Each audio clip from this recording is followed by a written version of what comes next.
Let's talk about Lattice Semiconductor. I've got a few opinions, but I'm going to let you go first here.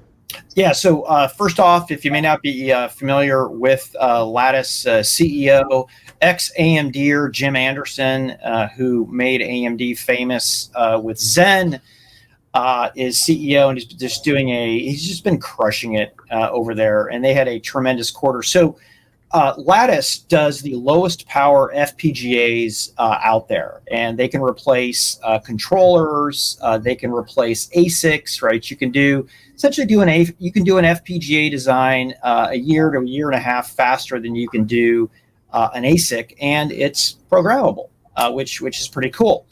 And they've been crushing it. They've been moving up the food chain, whether it's in 5G base stations, whether it's in cars. Pretty much every Intel and AMD server in a hyperscale data center has a Lattice Semi security chip.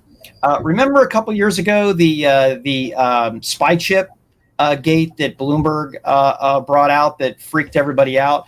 Well, essentially the first chip now that powers on these hyperscale servers is a Lattice Semi chip. Financially, Jim Anderson has gotten the company in a great spot here. Cleaned up a bunch.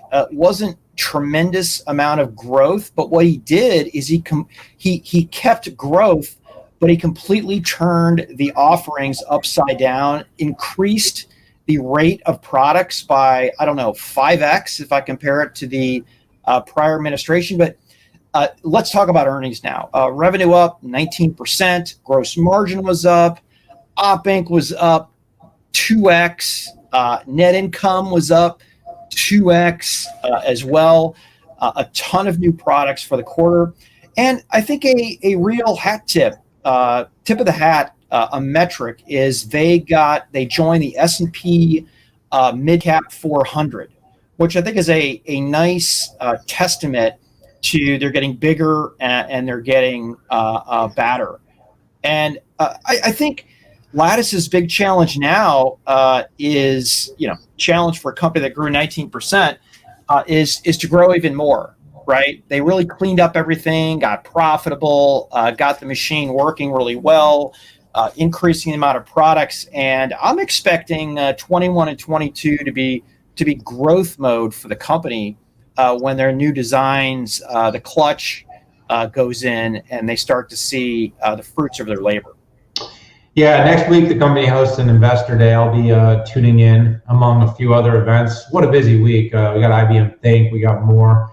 We got some events to talk to everybody about in the near future. Quick commentary, I'll put some links in the show note. I did a research note on Futurum about Lattice's results. I also published a piece on MarketWatch today highlighting some underappreciated semiconductor companies where I specifically pointed to Lattice, which, by the way, generated over 115 million in revenue.